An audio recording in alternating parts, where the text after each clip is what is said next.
All right, we are now doing a demo of AutoValueAI. Just a little reference point, this is November the 12th, and so this product changes from week to week as we release updates. So this is a November 12th demo of the product. I'm going to start by going over the 4 tabs across the top and kind of explaining how the tabs and auction listings work, and then how the filters work, and then we'll migrate from there. We've got 4 tabs across the top: My Auctions, Extended Auctions, AI Recommended, and then All Auctions. I would pretty much like to say that the My Auctions tab would probably be a fairly close radius around your yard.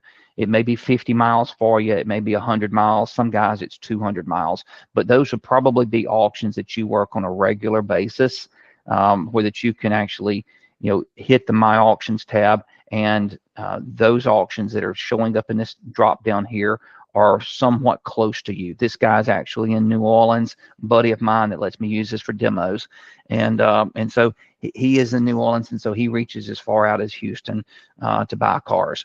If you were to go to an extended radius a little further away, it's probably going to be more like a donut. Start maybe at 100 miles out and go to 200 miles out.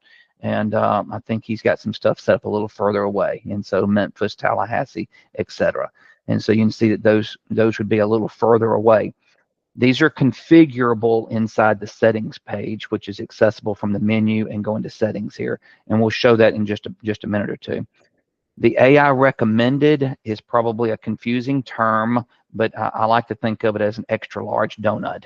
And so if your My Auctions is 100-mile radius and then extended maybe 100 to 200 miles, your AI recommended may be beyond 200 miles past you. And you may select some auctions. You may not ever configure it. This never has been configured, so there's no auctions in the AI recommended. There's no vehicles showing up when you click on AI recommended. But I got some guys that actually use AI recommended to find specific vehicles that may be further away than any other auction they work local. Because I've got some guys that they actually look for, a G-Wagon or a Ford F-250 Super Duty or a Dodge 3/4 ton diesel, and we can put very specific filters in place for each of these tabs. And so let me just point out something here too. When we click on the My Auctions tab, we've got a year range from starting in 2015 and going all the way up to current year with a maximum mileage of 170,000 miles. I click on Extended Auctions, and now it's all to all with 150,000 miles. Again, maybe not completely configured for extended radius for this guy, but you can see how it is adjustable to have it unique for each of these tabs. And I'll show you how that's configured over on the settings section in just a minute. The idea here is when you click on My Auctions, you may have a certain year range and mileage that you buy local, and then when you go a little further away, you may have a more specific set of filters, and then when you go really, really far out, you may have a very specific set of filters that may be model name specific, driveline specific, and some very specific settings that you can automatically configure here. Any questions so far? Nobody? Okay. So let's talk about, I guess you clicked on My Auctions. Let's talk about the filters here a little bit. Now, I clicked on My Auctions, and we can see, let me just drop this down to fewer just so we can see. There are now 863 vehicles that are appearing in this list down below across 216 pages. And so it just depends on how many you put per page as to how many pages it would actually take to see it. And so we've got 863 vehicles. Let's change our year range. Maybe we say we want to go from 2017 to 2023, and now we're down to 580 vehicles, okay? And maybe we say we want to have a certain mileage that we're familiar with. Let's go with 140 miles, okay? And so now we got 515 vehicles that meet that criteria. You could put a filter in place for a model name, for a body style, for a driveline configuration. You may want to say, I only want to deal with 4-wheel drive stuff. And so you'd need to select each of the 4-wheel drive options to kind of designate that. So I just selected all the 4-wheel drive options, and now down to 117 vehicles. Okay, so you see how we're adjusting the filters, and it's changing the count of the vehicles that are appearing down here below. Any questions right now? That Ford was green Yep. down there. Yep. So it's highlighted green right here because there's already a planned bid amount that's been manually entered at $7,500.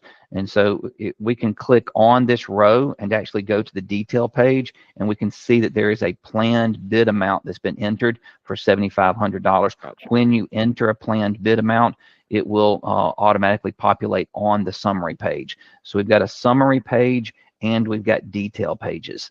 And so the summary page has got, 117 vehicles on it basically, and we can display however many we want per page. And then we just click on any one of those vehicles and it opens up a detail page to show us exactly how the calculations are working, all the good and bad parts, and what's going on. Gotcha. Okay, good question. There are filters for title type. You may decide, hey, I only want to look at certain types of titles, clean titles, flood titles, salvage titles, whatever it may be. There are seller types. You could be a financial institution, a fleet, insurance, other, null and none. And so you can actually determine which seller type you want to use. There's damage types. And you may say, hey, I don't want to look at mechanical damaged. I don't want to look at normal wear. There's something wrong with those. I don't want to buy an engine burn. I don't want to buy a hail damaged vehicle. These are the phrases that come directly from the auctions. So these are not familiar with Powerlink or Pinnacle or CheckMate. They're more familiar with Copart and IA as to what Would those those damages are. would those settings stay in place for each sale? I mean, for each time you go there, or will you have to set them each time you go into bid? Okay, so if you're in this dashboard, which is where we are right now, is in the dashboard, the filters will come in automatically populated for you based on what you've configured in the settings, but they're still completely editable. So let's just say, I think if we had this set up for these being our exact filters in the settings, when I clicked on my auctions, these would auto populate for everything, but I still could come back and say, hey, I really do need some vehicles. I am going to buy hail damaged vehicles today. So you could remove that on the fly. And so it's completely editable here, but it would only memorize these filters if you tell it to save them inside the settings feature. And let me just go ahead and jump over there and show it to you, Greg, since you asked the question. So you jump over to settings, and look, you've actually got 4 tabs across here: My Auctions, Extended Auctions, AI Recommended, and All. And so here is where you actually can configure these settings exactly the way you want them to be. 2015 to 2024 with 170,000 miles, and you could save that exactly there.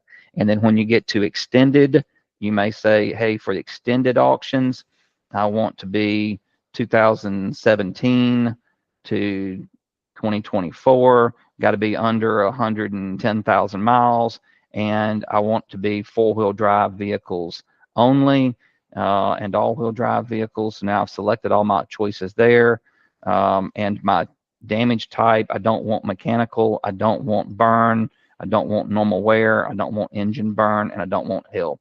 So we set these settings up here, we save this. Okay, now I'm going to go back to the dashboard, hamburger menu, back to the dashboard. It takes it a few seconds to paint. Now look at this, the extended auctions, it already populated exactly all the settings I just saved over on the settings side. And you go over to the My Auctions, and it's got the 15 to 24 with 170,000 miles. I go to extended, and now it's 17 to 24, 110, and all these filters here.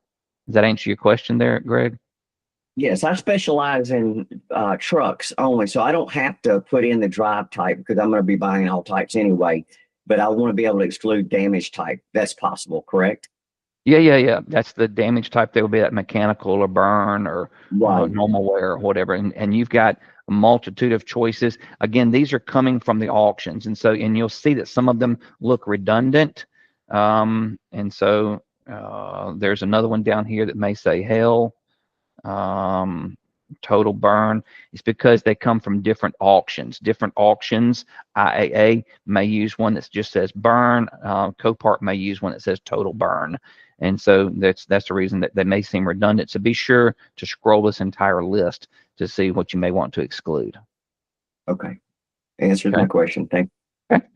All right, so I've now got extended auctions, and this automatically filtered down, and it is on my extended auctions list. So these would be vehicles that are further away from me, and I've got very specific filters for those auctions that are further away. If I go back to my auctions, I've got the closer auctions that are closer to me, and I've got a more open set of filters that aren't as restricting, so I can see more vehicles.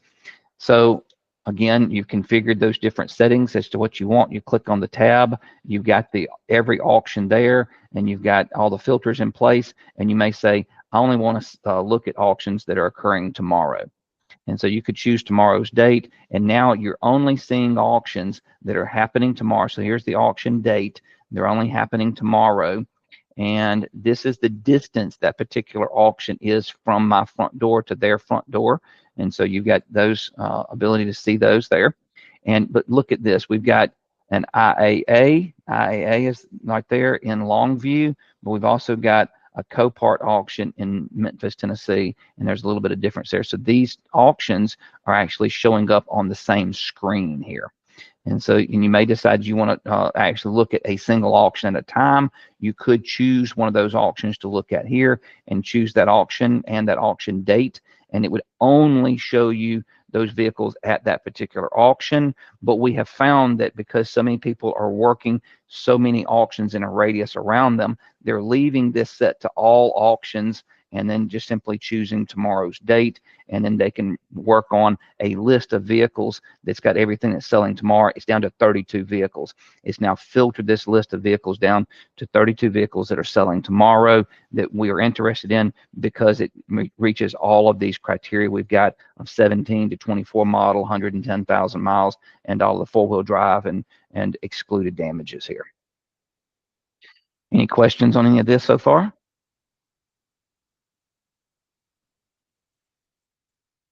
Okay. We've also got filters for AI index score. Okay, and we haven't even touched on what an AI index score is. But if we scroll down just a touch, we can see there is a column here labeled AI index, and there's 938, 901, 880.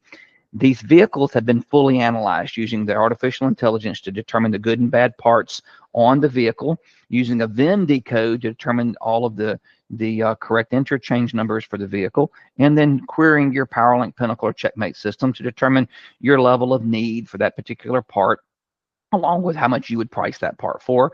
And then it's using all that data to basically consolidate it and say, this vehicle is highly desirable, you can make a good profit on it. It gets a high AI index score. The higher the score is, the more quality parts are on it, and the fact that you need those good quality parts. So basically, it's got to have good parts.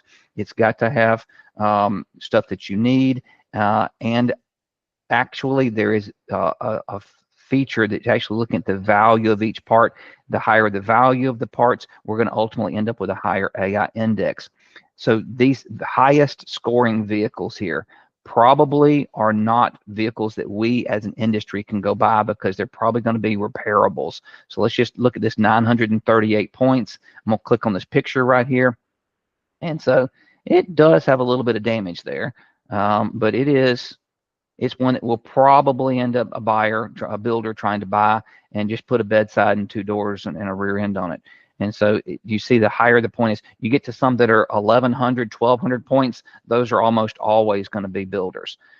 You click on, let's just look at one of these other pictures here to see how bad this one is. And again, you can see this vehicle here has very little damage, okay? And it scores so high because all those parts are good on that vehicle, okay? As you get to a lower AI index score, you're going to have more damage. And so here's one with 668 points, and it's going to have some more damage on it, and the parts may be less desirable. You may not need them. There might be as much demand for the parts that are good, and so it's going to score a little bit lower.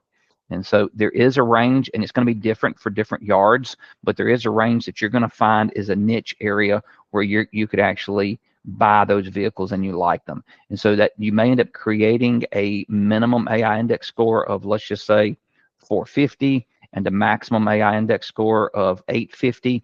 And we're basically saying, I'm filtering out the stuff that's repairable by putting the 850 in. I'm filtering out the stuff I don't need by putting the 450 in, because that's stuff with lots of bad parts or no demand for the parts that are good on it. And so now I've filtered this out, and now my list of cars is down to 22 cars out of 32 that were there just a minute ago. So now we can find a vehicle, click on that vehicle, and then actually, start digging in and talking about how everything works. Any questions so far yet? Anything? Any questions? Okay.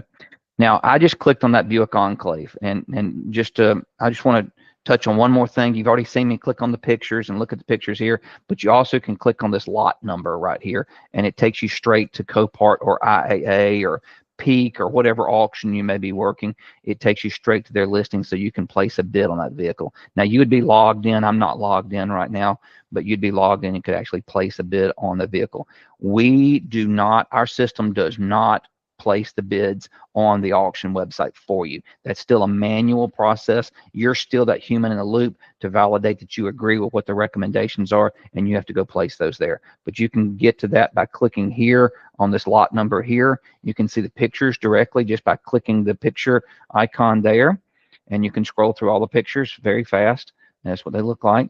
And then if you want to see the details of that vehicle, you just click anywhere on that row, and you click that, and then it brings up the details.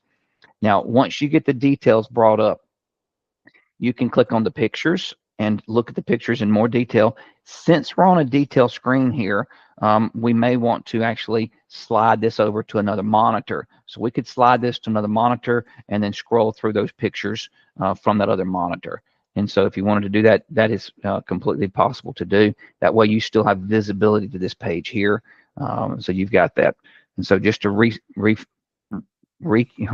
this one more time, you see the vehicle you like, you click on that vehicle, it brings those details up for you. Okay, you got the images there. Also, if you want to place a bid on this vehicle, you can click place bid right here, and it takes you to the Copart IA or Peak Auto Auction site to actually place the bid on that particular vehicle. Their site's running slow on that vehicle today, looks like, but you get the idea. You can click that and it takes you straight to it. Curious if it works. Click that again. Their site's just running. No, there it is. So Okay. you can place the manual bid from that site without having to print a PDF or whatever, if you want to go ahead and do that. Yep. Yeah, if you're trying to pre-bid, some yards like to pre-bid, they could jump right in there and pre-bid and do that. Now, if you don't want to pre-bid, you have the ability to actually print this summary page here. You got all kinds of print and export buttons here, and it basically just exports or prints whatever's displayed on this screen here. I'll come back to that in just a minute and show it to you, but because we've got different yards like to do it different ways. Some guys bid live, some guys pre-bid, and we can accommodate both. Okay. So you could raise the bid if you wanted to. In other words, if your bid amount was $5,630 and you were doing a live auction and you said, you know what, I'll go $300 more than that, you could raise that price. That's how Copart or IAA works. Absolutely, you could do both a pre-bid and a follow-up live bid for it. But you're in charge of that. We do not interface on the actual placing the bid portion of it. That is going to be you manually placing that or handling that, or if you're using some third party to actually place that bid for you. And so, absolutely. Okay, so let's just talk about what I was on this screen right here. And so we've got the pictures of the vehicle, and every picture, you can just click and then boom, you got the details. We've already talked about that. We got some basic details that are coming from the auction. This is a Copart vehicle, and so this all came directly from Copart, and they're saying it's a 5.6 liter four-wheel drive gas engine, hitting the front, secondary damage in the side, 102,000 miles. It's sitting in Memphis, and it's got a salvage certificate on it. Geico's the seller. And previously listed 0 times. This is the first time the vehicle has appeared with this lot number to be attempted to sell, and this is the first time that lot number has been used with this particular VIN. Also, if the vehicle had been sold under a different auction, it would have a different lot number. So if you catch a vehicle that is actually been sold at one auction and moved to another auction, it would have a different lot number, but the same VIN, we would flag that by saying how many unique lot numbers it's had right here. This is basically how many previous times it's been listed for sale for a different auction date. And so they may have no sold it and then listed it for another date, and it would let you know. Okay. Now let's just scroll down and look. The system has already analyzed the pictures and determined that all the front end pieces are bad, and even said the front carrier is bad from the collision. Down with the right tail light's bad too. And so it's analyzed those pictures and determined, exactly what's going on, and it's determined what is good, determined the interchange number for each, queried your Powerlink, Pinnacle, or CheckMate system to determine your quantity on hand for each individual part, okay, to determine your sales history and determine the demand for you. Now, the demand can come from multiple sources. And so this may not be the best example because this, again, it's a Titan. It's a low demand item anyway.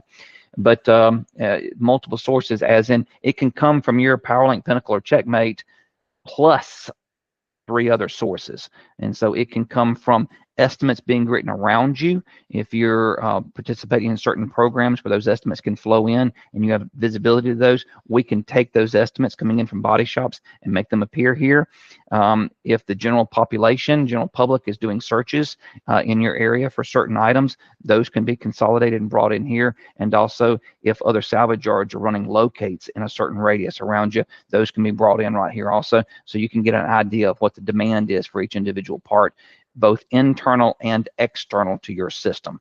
This is really, really handy to help solve that chicken or the egg problem where you don't necessarily know for sure what you need unless you have it, but you don't know to go buy it unless you've got calls on it. You don't get the calls on it unless you've got it. And so that chicken or the egg, you don't really know you need a vehicle until you've bought it, dismantled it, listed all the parts for sale, then have the orders come in for it. And so that external demand is really, really helpful to help you focus on what you could sell in your area.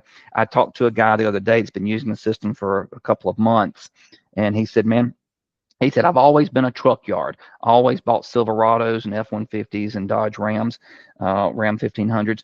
And he said that your system recommended a Mercedes, a 2020 Mercedes GLE 350 to me. He said, I really never have been a Mercedes guy, but I said, well, I'm going to look at it and see. He looked at it, validated the demand was accurate because he was kind of curious, validated the prices were all accurate. He said, I'm going to take a stab at it, and bought the vehicle. Bought it for within range of what we'd calculated it was worth for him.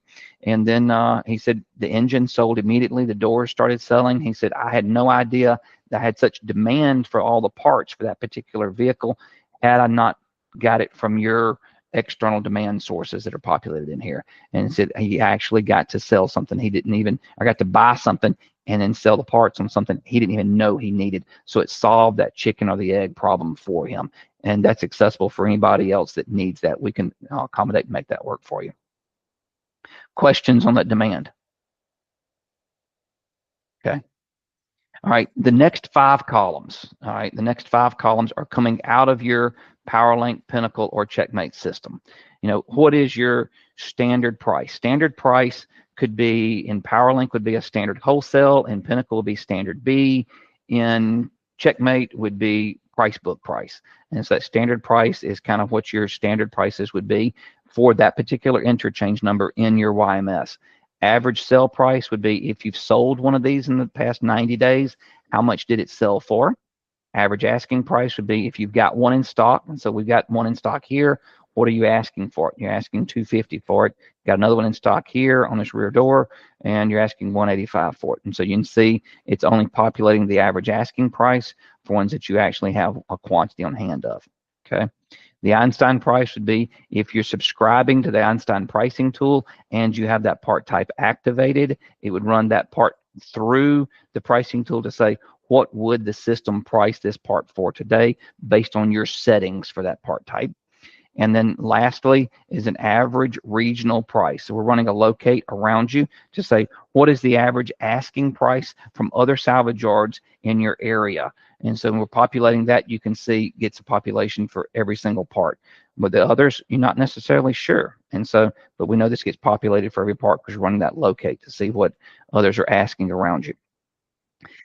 Now, those 5 sets of data come in here, and you're like, okay, that's good, but which one of those 5 do you actually want to use to price this particular part? And you may say, hey, I want to use the standard price if I've got it, but if I don't, I want to use the asking price. If I don't have an asking price, then use the regional price. And you control that over on the settings page. I'll jump over there and show it to you in just a second here, but look at this right here, estimated sale price. 3266, and you can guess where it's coming from, 3266. And so there's no other price data there, so it's defaulting to come from that average regional price. Let's find something here. 339, 250, 356, 305. So we got all these different prices coming in, and we're like, which one should it be? It's recommending 298. You're like, Chad, that doesn't make sense. None of those are 298. Well, that's the average of those 4. So this guy is actually configured to do the average of those 4 numbers if we can do the average. And so the average of 3266 and all those zeros is still 3266. But down here, we can see that the average is 298. So we're saying we think this part's going to sell for 298 because he's got a setting over here on the settings section, settings and bid calculations. Give it just a second to paint the screen here. And so let me click on bid calculations, and then down here at the bottom, price rankings right here, price rankings. And this guy's got average of the 5 set up right here. And so he's saying he wants to use the average of those 5 data sources to come up with a price of what that part's probably worth. And so that's the reason that this is populated the way that it is. So now we're saying estimated sale price is 3266. And we're saying the AI index score is 70. I probably need to explain AI index score now before I jump over into how the bid amount's calculated. The AI index score is a reference to show basically your level of need that you have for that part. Okay, notice right here, we've got a 90-day demand of 12. We've got no sales, and we've got 0 in stock. And the AI index score is 70, okay? 3 requests, 0 in stock, AI index score is 66. Look at this, 0 requests, 0 in stock, AI index score is 39. So we see a lower number when we don't need a part, okay? So, and I'll show you this on the settings in just a second, but the lower number when you don't need the part, and even when you get to a cheap part, you get to a cheaper part and you don't need it. So we got zeros all across here, and now we got 31 for the AI index over here. So these AI index scores are assigned based on your level of need and the value of the part, okay? And so I'll show that on the settings in just a minute. But I want to explain this AI index just a touch more. The AI index score is only assigned to parts that are good, okay? They're only assigned to parts that are good. And let me scroll up just a touch, and we can see up top here, the total AI index score is 668 points. That is the sum of these AI indexes right here. We're just simply adding them together and giving you a total up top. So this is basically summarizing your level of need for all the parts that are good on this vehicle. Any questions about AI index score right now? Nobody? Is everybody awake? Come on, we got to get you talking now. Ask questions if you got any questions. All right. So AI index score is based on your level of need for that part and the value of the part. Now, here's where it gets interesting. We use the AI index score as a cost of goods number. So 70% cost of goods times a $3,200 part equals $2,286.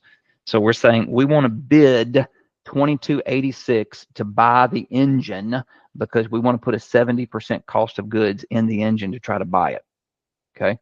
We come all the way down here to this one. It's at 31 points, and it's a $486 part times 31%. We're at $151 we want to pay to bid on to buy that particular part. And then we just repeat the process for every single part that's good. And so we can see the parts that aren't good don't get any value at all. Everything here is all 0. let's just say that you don't agree with a number. You're like, Chad, that engine is not a $3,200 engine. That's a $3,600 engine. You could change that to $3,600 right there, click off of it, and that bid just recalculated automatically. So that estimated sale price is editable on the fly if you decided you wanted to modify that. And so it could be edited. Now, let's just say that you see the demand and the quantity on hand, and it's, you know, the value and everything, and it's calculating a 70 for the AI index score. You know that's going to be 70% cost of goods. But say that you just have some innate knowledge that's not obvious from all the data we have here. Maybe some historical tribal knowledge associated with Titans, and you may say, well, those things are more difficult to sell than you think. I'm going to drop this down to 60 points. So that AI index score is editable. Now watch this number over here. Whenever I tab off of this, the bid amount now changed. So now we're at 60 times 3,600 equals the 2160. So the AI index score is the cost of goods. It is editable, and the estimated sale price is editable. Estimated sale price times cost of goods equals the bid amount you're going to be paying for it. Questions on this? I have a quick question in regards to the average price, or the estimated sales price. In regards to that, you showed on the settings page that they were based off of the 5 prices. What if I only wanted to focus on, say, the Einstein price and the average regional price? Is there a selection Good to be able to question. just focus on 2 sets of pricing? Good question. I did not show that to you. And so these are all drag and drop. This guy's got average of the 5 on top, but maybe you want the Einstein price to be on top. Just drag it up and drop it right there. And then you got your existing inventory, drag it up and drop it there. Now we're going to be focusing on the pricing tool recommendation or the existing inventory. And then if those two are not populated, we go to the third, which was going to be the average of the 5. Maybe you want it to be the maximum of the 5. And so you're in control as to how it's calculated, but we work our way down this list. Whichever one has data first for each part is where we stop. And so if you've got an Einstein price recommendation for that part, we'll stop there. If you don't, and then it's going to go to number 2, that'd be the asking price. If you don't have one in stock, it'll go to the 3rd, 4th, 5th. But average is always going to be populated, so it's basically going to stop at average right there. Good question. Understood. Thank you. Yep, good question. Anybody else? I have a furthermore of a question in regards to the AI index. Is there a way to filter on the AI index on if it focuses more on the demand of the part than it does, say, the price, or is it just a 50-50 focus for the AI index? Good question. Let's just go ahead and jump up here and talk about the AI index score and how it's calculated. All right, so this is the settings page. We're on the settings page again, and this is where you uniquely control how you want the AI index scores calculated and assigned to each part. Remember now, the AI index scores are getting assigned uniquely to each part. And so this table we're looking at here that controls it is, again, looking at a singular part. And we have divided this table into 55 little sections based on your level of need for the part, the demand to stock ratio. And this is designated from left to right, basically. These headers represent the demand to stock ratio.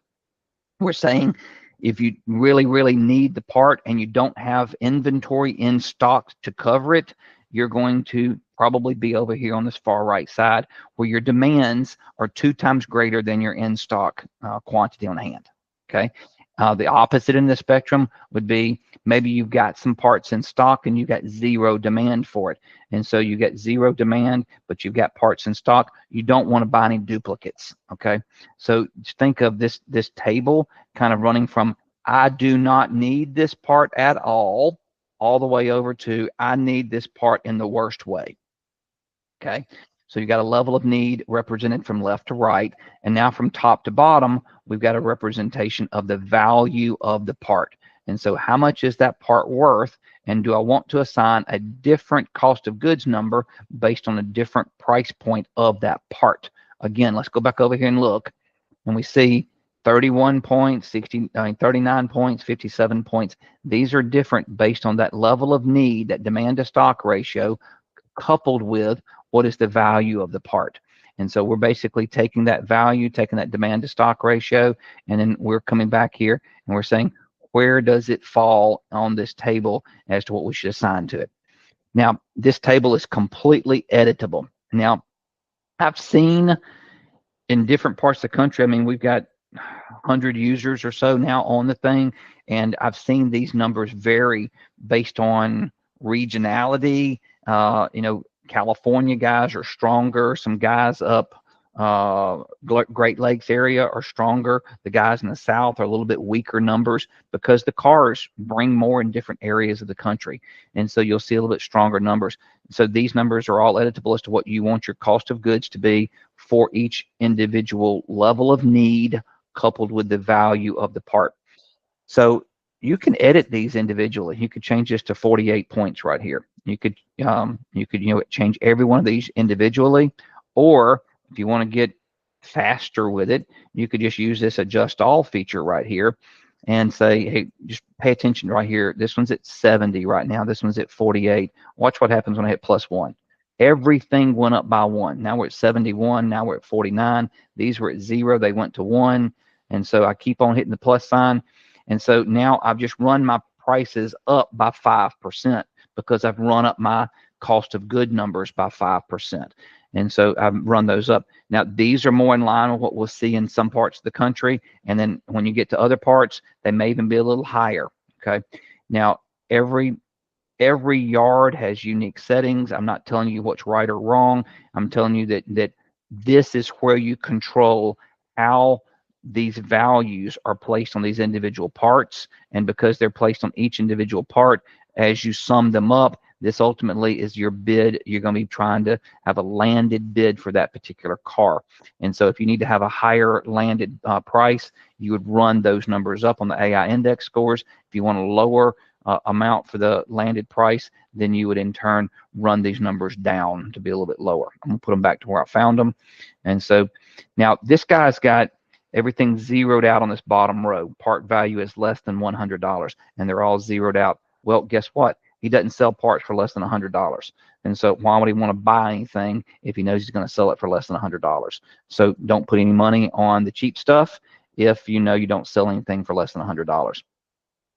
I've seen a bunch of yards zero out this column right here because if they don't need the part, they don't want to put any money at all in that part. I've also seen them run these numbers half of what they are from default settings and just cut them to 24 or so, 23, somewhere in that ballpark, and they're just reducing them down. Again, you're in control as to how, you don't like what a bid may be. You'd come back and tweak those settings a little bit. All right, so this is where our team would work with you on day 1, day 2, and day 3 to get those dialed in right, so you're getting the right values. But this is where it's controlling that cost of goods for each individual part. Did that answer your question, Jake? Yes, and according to what would be considered a fluff assessment of the parts, would zeroing it out with that part value of $100, would that remove it as fluff, or would it still calculate it as fluff as a cost on the? That's a good question. We don't call it fluff. We call it extra parts, but some other bidding tools do use the term fluff. But if you were to zero that out, we are not going to count that in that extra parts calculation at all. And so it's zeroing out. And just since you touched on that, I'll go ahead and touch on this also. Extra parts value is right here. This is a configurable number. All right, so this extra parts here is at 1984 right here. Let me go over and show you where that's configured, and that is right here. Default extra parts percentage is currently set at 20%. So basically, this was about $10,000 worth of parts. It figured about a 20% number there, so it's about $2,000. And so we're just adding that 20% onto the value of stuff to cover that extra parts that would sell in the future. Now, if you zeroed out a part because it was too cheap, it's basically going to drive down that extra parts valuation is what it's going to do. Now, there is let me explain how the extra parts works one extra step, and then we may have to go try to see if we can find a vehicle that's got that in it. That one does not. That one does not. That one does not. There's one right there. All right, so we've seen a difference right here. These extra parts right here. It says on this one says default value, and this other one says actual sales history. So what we're doing is we're using that default value. Let's go back over to the summary page. Summary page is right here. Default extra parts is 20%, and we're using that 20% number unless you've actually had one of these vehicles that started with that same first 8 digits of the VIN. So it starts with the same first 8 digits. You've had one of those vehicles, then we query your Powerlink, Pinnacle, or CheckMate to say, beyond these 23 part types, what actually sells for you uniquely, okay? And so this is saying you've had one of these vehicles, the first 8 digits will basically represent the door structure, the drive line, engine or transmission, the drive line as far as 2-wheel drive or 4-wheel drive, and then also the trim package. And so I've basically saying, hey, you have had a 2020 F-150 crew cab 4-wheel drive with this trim package. I'm not even sure what this trim package is, but you've had one in the past, and you actually sold $1,925 off of it beyond these 23 part types. These 23 part types account for what we're calculating here, but beyond that, we're going to do $1,925. The reason we added this feature is because a Ford F-150 XL work truck is completely different from a Ford F-150 Platinum crew cab 4-wheel drive. And you're going to, or a King Ranch or something like that, you're going to sell a lot more small miscellaneous parts off that higher end truck. You're even going to sell smaller complex electronics because that truck is equipped with more stuff. And so we're accommodating that possibility here by bringing in that actual sales history if you've had one of those vehicles in the past. Did I answer your question, Jake, about fluff and how that works? Yes, thank you. Okay. All right. I think let's just go back to the settings page and let's just talk through this a little bit more. Since we're already here, we're talking about default extra parts. Let's talk about close ratio. Remember, we talked earlier about having external demand that we can funnel into the system.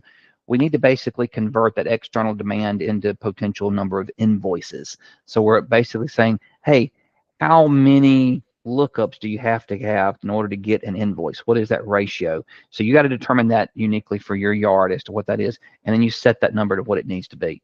Default is probably around 20, 25, 30%. It's kind of where you see a lot of guys run it, but yours may be higher, maybe a little lower, and so set that up for what it is. This does impact the bids are calculated based on the potential to actually sell a part, and so that that potential to sell a part is influenced by that higher demand. We have to convert the demand to potential number of invoices, and that's how we do it right here.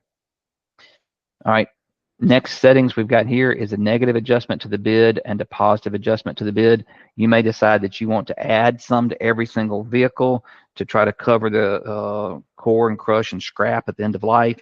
You may want to add a couple of $300 or something like that to each vehicle. If you added that number there, it would impact the screen here to show you what that positive adjustment is or negative adjustment is to the bid. I know I'm chasing rabbits and bouncing around, but let's pause here, and I want to explain something in better detail here. All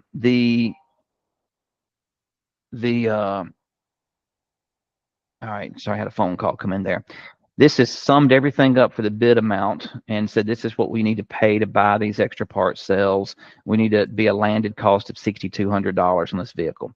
We take the $6,200 back to the top of the page up here, and there's our $6,200, and then we start some modifications to it. Do you have any positive adjustments to the bid that you want to make or negative adjustments? Those are coming from that settings page that we were just on right here. So that settings right there would run those bids up or down a little bit. And then what are your auction fees? This says $975. I'll hover over, and you can actually see here that we have a secure payment fee of $700, a live bid fee of $145, title handling fee, environmental fee, gate fee is all here, totaling $975 worth of fees.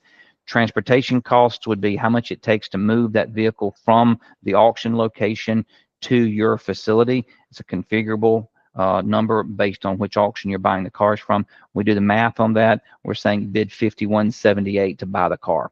And so that's a recommended bid amount based on all the calculations that are all based on settings you put in place. And so this is a unique bid. Do we have to put in the transportation cost in the settings, or is that usually what that auction charges to get it to your zip code? Now, sometimes people use the auction to deliver the vehicle. Sometimes they have their own private carrier. Sometimes they got another third-party carrier they use. So we didn't try to go to all the math of calculating that.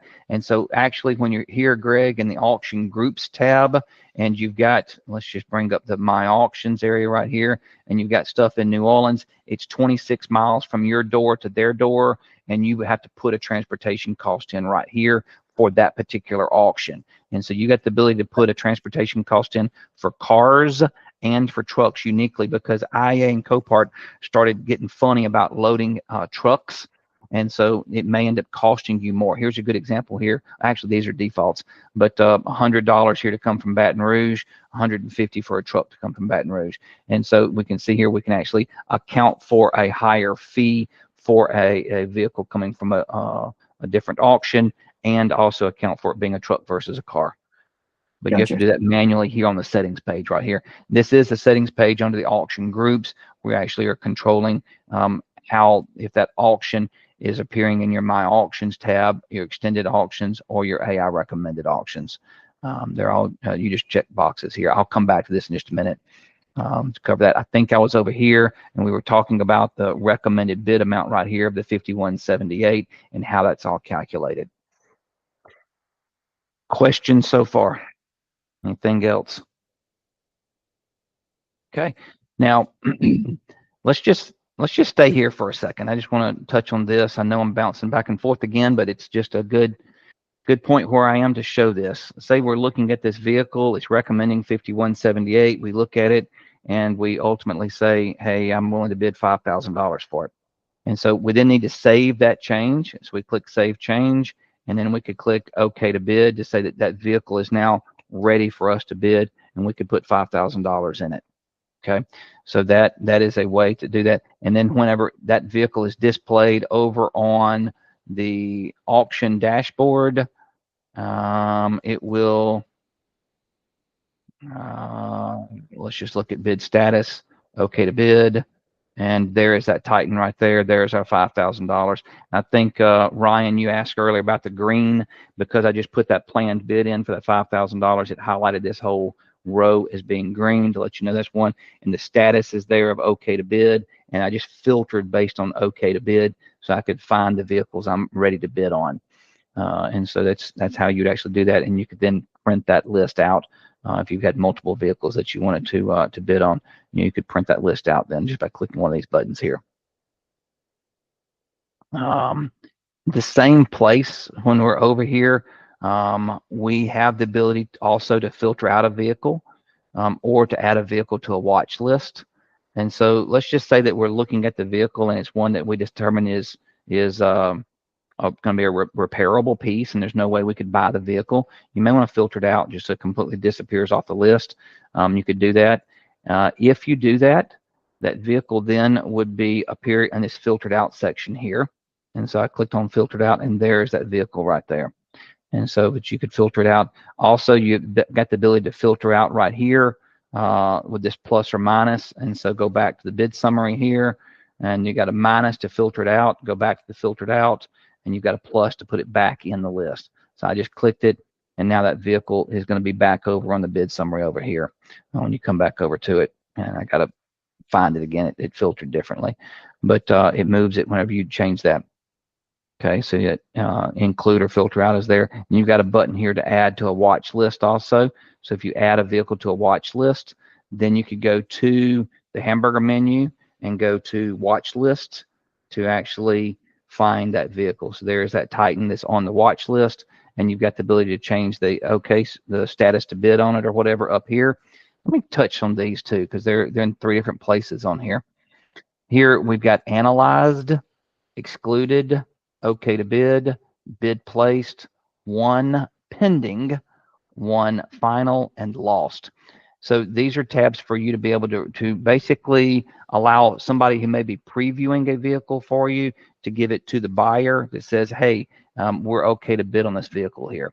And so we've analyzed everything, looks good. We've got a planned bid or whatever we may have on it. Everything is here for you. It's good to go. And this list can be seen as a grid or a table, whichever way you want to look at it. Okay. Questions on that? Anywhere where you see the status, they pop up and they work the exact same way. You could change to OK to bid. Also, you can just click here and just toggle through them. And it's very, very dim and you barely can see it, but it's toggling through as I click them too. So if you want to be real quick about it and it's already in the analyzed phase, you could just click it twice and it's OK to bid. And so that way you can just run down through them real quick and toggle them to what you want them to be. Okay. Versus having to run over and select which one you want. All right, that status is available here on the summary page. It's available on the watch list page, and it's available on this detail page here, and it all works the same way. However you want to accommodate that and adjust that. And you've got the same options: analyzed, excluded, OK to bid, bid placed, one pending, one final, and lost. Questions so far? I have a quick question. So in regards to the OK, bid pending, all of those, as if you bid on a car and you get outbid, is it going to reflect on that if it goes to lost or losing? Not yet. Not yet. That is an enhancement we're going to do in the future, because you can see here, like click on this detail, current high bid, and this one's at 0, but I saw one a second ago that actually had some money there. Current high bid, this one's got a buy it now price. Current high bid is 0. That's the same enclave. Current high bid $1,300, and so we will add that enhancement in the future, but as of right now, it's not automatically filtering that vehicle out or automatically excluding it based on that. But there is a request to do that. It is in the queue. We expect that feature sometime in the next 30 days or so, but it's a little ways off. We've got a couple other deals in front of it that we're working on. Good question though, Jake. I was just thinking in regards to if I had my watch list set, I would be able to take a quick glance and see if I was still winning the ones I had in regards to my watch list. Yep. Again, we take ideas from everybody and put them in our list. You ought to see our list of enhancement requests, and then we just prioritize as we have a second, third, or fourth request for the same feature, and then we'll just prioritize and build out those features that are needed. And so, but great point. Okay, let's talk about just the normal way that you may actually work an auction. And so let's just take it from the very beginning, and we probably are going to click on My Auctions. We've got some filters already there in place, and so everything's already kind of in place. We're probably going to look at auctions that are happening either today or tomorrow. So this example, let's just use tomorrow's date. This guy doesn't have anything that's selling tomorrow. Let's use Friday's date. And so Friday's date for his local auctions, and it's displaying a list of 192 cars.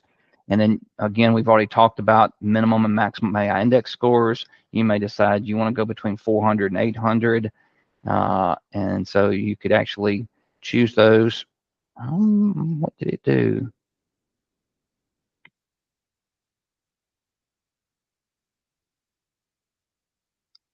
They're all above.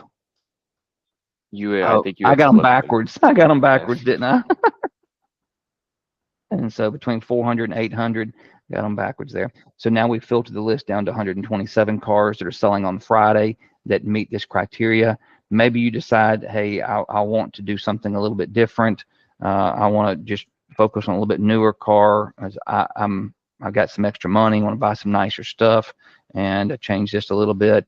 And so now I've got the list down to, is it thinking again? Well, it changed to 369 because I changed some of the criteria here. But now we've got that whittled down to it did change. Lost my dates. What it did. That's what happened. I knew something changed there, and so that's a bug we need to fix right there. So then we got 80 vehicles we filtered down to because it's meeting the criteria of this year model, this range, this mileage, selling on Friday. And then I could turn around and say, I don't want mechanical, I don't want stripped, I don't want burn, I don't want hail damage, I don't want engine burn. Maybe you're not a flood guy. You don't want any filtered flood damage, and don't want down at the bottom there's fresh water and there's salt water, storm damage. Again, you can just filter out what you don't want. As you're filtering, the list is adjusting. This keeps dropping off. This is a bug we need to report. And so now we're down to 74 vehicles. So now we've just taken a list of 500 vehicles that are selling on Friday, filtered it down to 74 vehicles, and they're across multiple cities. And so they're in Baton Rouge, they're in Jackson, Mississippi, so forth and so on. And so, but we're looking at all of them the same here, and we can now sort by AI index, and we could work through these vehicles and say, hey, there's a 17 Santa Fe. Is this what my demand is for it? The value of all the parts is just barely bumped in the front, and that is correct. Looks good there. Would I agree with bidding that much money for it? And then you would basically say I'm willing to only bid $5,000 for it, or whatever. For some reason you may have a different number. You could save that. Okay to bid. You go back to summary. You look at your next vehicle. You look at that one, and you're like, that's a clean title. There's no way I'm going to do that. I'm going to filter out this vehicle. I'll go ahead and exclude it. Let's look at the next one. Ford F-150. It's got $5,300 bid, hit in the left bedside. So we can see everything got flagged as being bad there. 6,400 looks good. 6,400 minus, and we can say, yep, I'm gonna bid 5,500 for that one. I need it. It's okay to bid. So you see how fast we're working through these vehicles. And so we're running through them real quickly, just quickly looking over them, validating what we want to bid, validating everything looks right. And it's like 4,100, 3,200 there. Let's put 3,000 on it, save it, okay to bid. Let's go to the next one. And so you can see as we're changing them, they're all changing to green. They're getting the planned bids populating here, and we're just working down the list. And so we very quickly can work down the list. We see our quantity on hand, our demand. We know what's good and bad. We know what all the calculations are. This one, I like Dodge trucks. I'm going to bid 4,000 on it. So we do 4,000, save, okay to bid. And so, and you just see how we're working down through that list and slowly putting more and more as okay to bid. Now we can hit refresh right here to redraw this screen if we wanted to redraw it, and then we could then filter based off of okay to bid. And so we've got these now that are displayed as okay to bid that are not filtered out. And so those four right there. There probably is another one that's on a different date. I think we'd selected one that may be on today's date, and so but only the 4 is showing up because we've got a filter. It keeps disappearing. 4 of them for Friday's date. That's what we've got. And then we can print this out. So we can print the current page. We can copy it, CSV it, Excel, PDF. I like Excel. And so click Excel. It downloads that file. I can open that file up, and boom, I've got that Excel file here, and I can do whatever I want with it. If I want to modify it, change some columns around, assign it to different people, whatever I need to, there's a lot of information on this Excel spreadsheet. And there is my planned bid amounts I'd put in right there. There was those recommended bids that were right there. Okay. Any questions so far? Okay. I'm going to take these off just because. And I'm going to remove these bids also. So, all right. Something else to show. If you wanted to really get carried away with looking for something way far off, say you wanted to go to all auctions, this would be the entire North America. Say you wanted to actually bid on something in San Diego. You could type in San Diego and find that auction that's selling, I guess that's Friday's date in San Diego, Copart, and there are vehicles there. They've been analyzed. You've got recommended bids for them. Everything's there. They're sorted by AI index score. And so you could do that. But most people aren't going to just randomly go to San Diego and look for something. They may actually say, hey, I'm willing to buy a certain model name. Now, I hate to just throw something out there, but let's just say Camaro. And so I'm willing to buy Camaros from anywhere in the country, but what I want you to see is that there's all kinds of different Camaro names, LT, LT1. if you're looking for a single model name, you may have to select several several names as to how the auctions name them, because this is coming directly from the auctions. So if you said I wanted to search for a certain vehicle across the whole country, I could say I want to look for Camaro LTs across the whole country, and I'm willing to go a maximum distance of 2,300 miles away. I now know how far that vehicle is from me, and I have a list of all those vehicles that match my request. And then I could go even filter the list down further. I could say, hey, I've got to be a certain engine. I've got to be a 6.2 liter, 6.2 liter variable valve timing. Which one is it? 6.2. 8 VVT, 45. Again, you got to find the exact engine you're looking for. So I found that exact engine, and so now I found the vehicles that are equipped with that engine. You may say I want to do a certain mileage. It's got to be under a certain mileage for me to be interested in it. Maybe it's got to have a certain title type. It's got to have a salvage title. Maybe it's got to have a rebuilt title, a parts only title. You get the idea. And so whatever type of title that the auctions are sharing with us is what you could filter it down to and find that. So now you've honed into exactly a vehicle you're trying to buy, and you've got a radius set of 2,300 miles around you. You've got a distance showing here. You could sort by that distance and actually say, how far is that vehicle from me? 320 miles. So now you could find a vehicle that you're hunting for right there also. Maybe you say it's got to be selling on the 14th of the month. And so now you're down to one vehicle that's selling on the 14th that's within 2,300 miles that meets all the criteria. So you can just drill down to exactly what you're looking for. Okay. Questions, comments? Okay. We've got a feature that will be working fairly soon. Right now, it's not functioning yet, but you actually can search by Hollander number. And so this will be opened up where you can type in a Hollander number right there. And we're actually then would be querying these Hollander numbers here to say, hey, here's a vehicle that's equipped with that exact part. You can go jump to it and find it for you. And so that'll be coming pretty soon. Let's go back over to the settings, I guess. I think there's a little bit more over here in the settings I can touch at real quick.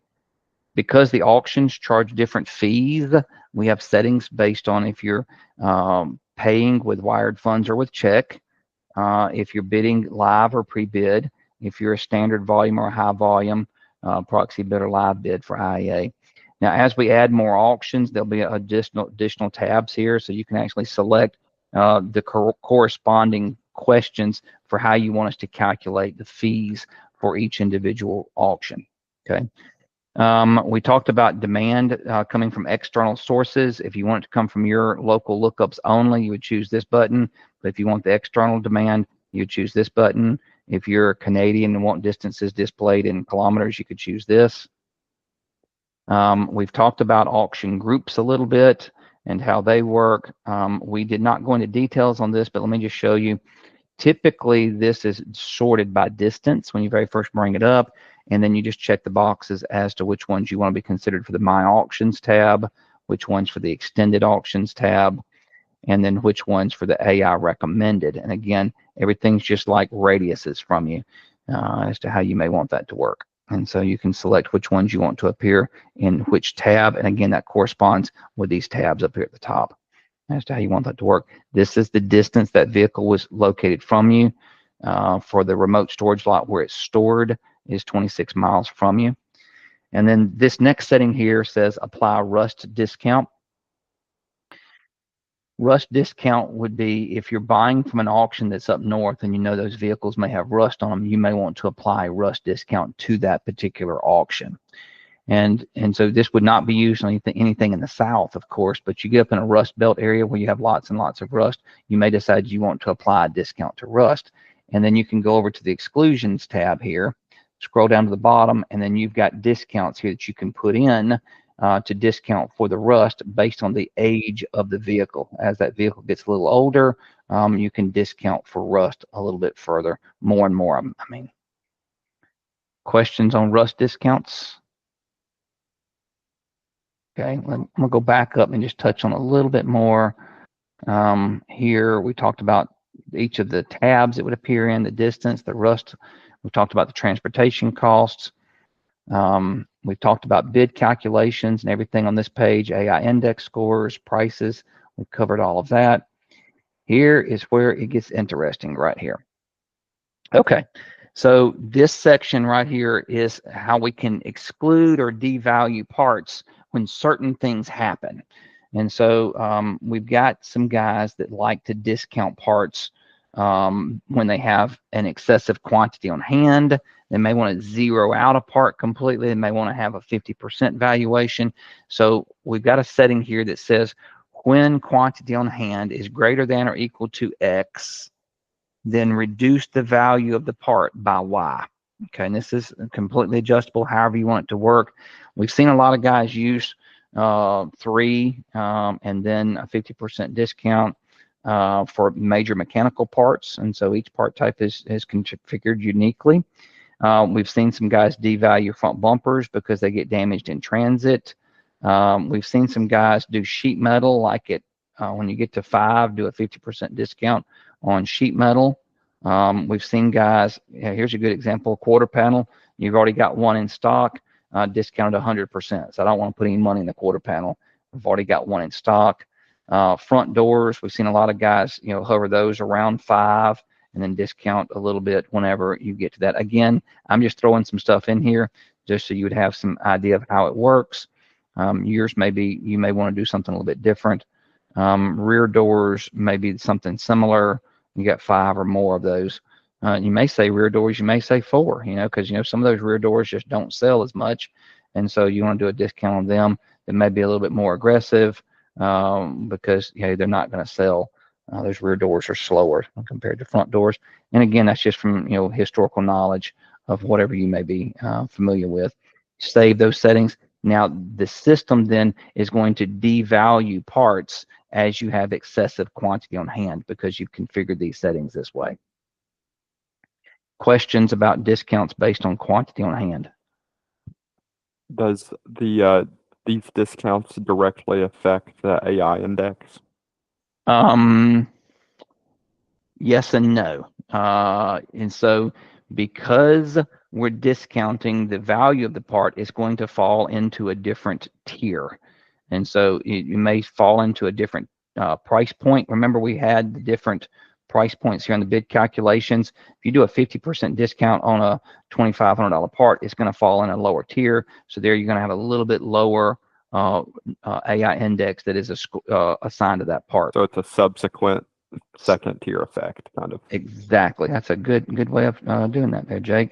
Let's touch on one other thing, though, that you could do, though, because we can actually adjust that AI index score down for certain part types. And you may say, hey, I don't like front bumpers. This guy's done it in his value, but most guys do it this way.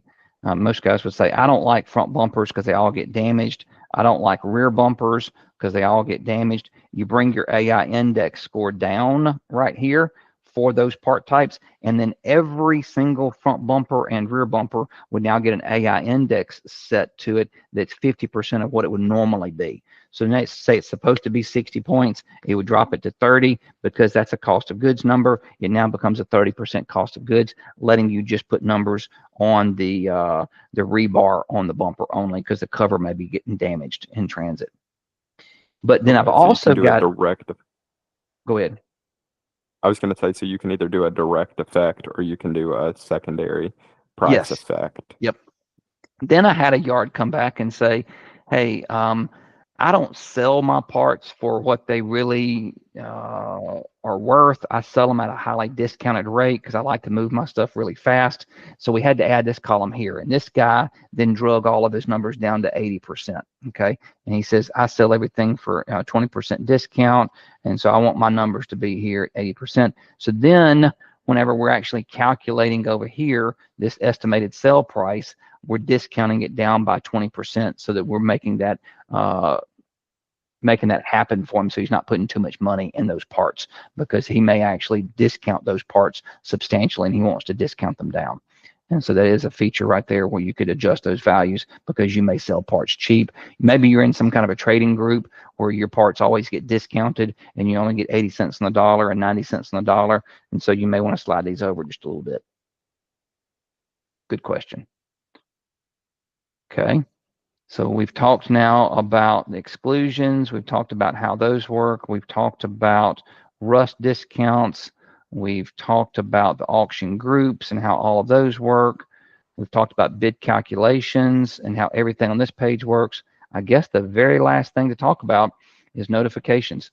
And so we've got vehicles that get listed for sale with a buy it now price. We saw one a minute ago I had up on the screen, had a buy it now price on it.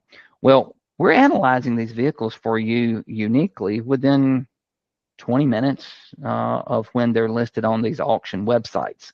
And so Copart or IA may list it. We get the feed to it. Boom, it's analyzed. The good and bad choices are made. The interchange numbers are assigned. The level of need is assigned. And the value is all queried and assigned. So we actually have a bid on that vehicle within 20 minutes of it being listed for sale. But it may be listed for sale 3 weeks, 4 weeks, 5 weeks in the future. And the buy it now price may be lower than what the calculated vehicle value is. And we can alert you to that fact. And we could trigger an email and just put your email address in right here. And boom, you get an email that turns around and says, hey, vehicle number 123's got to buy it now for $800. We think it's worth $1,200. You may want to jump on there and buy it today instead of letting the vehicle sit for 3 weeks and go to auction in 3 weeks. You could buy it and jump on it because it's a deal right now. So if you wanted to turn that on, you could turn that on right there. You just put your email address in. I think I've covered everything on the tool. Are there any questions, overarching questions about how it works? Yeah, how does this affect, or how does this work with the pricing tool? Apart from, is it only the Einstein filter? Yeah, so if you have the pricing tool and you have the part type turned on, then we will run that particular part through the pricing tool to come up with the Einstein price here. But again, you may have decided to use an average number or an Einstein price number, whatever. So it still is based on a setting as to which source you want to use for that estimated sale price. But we will populate it, as you can see there, if you've got a part type activated for that. For the pricing tool.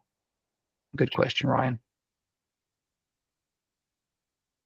Anybody else? Just in kind of a general aspect, what kind of time savings are you seeing for the users that are actively using the tool? Probably 10x, 10 times the usage. So that would be probably a 90% savings. And so what we're seeing is that instead of guys working one auction now, they may be working 3, 4, 5, 6 auctions per day instead of one auction. So they're having a bigger radius, but they're doing it actually in less time. And so they're hitting more cars, less time involved and running through it. Is it completely humanless? No. You know, you still need to kind of validate and be sure what you want to do. You still have to place the bid. So you still got the human factor there, but you may could eliminate an external previewer. You may could reduce the number of previewers. You may could increase your radius as to where you're willing to buy from. You've got a multitude of options on how you could save time, energy, money, and be more productive. And the best thing I have seen is that guy over in North Carolina, when he started talking about that 2020 Mercedes GLE and said, I never would have bought this vehicle. I bought it. Parts are flying off the shelf. He then told me about a Fiat 124 Spider.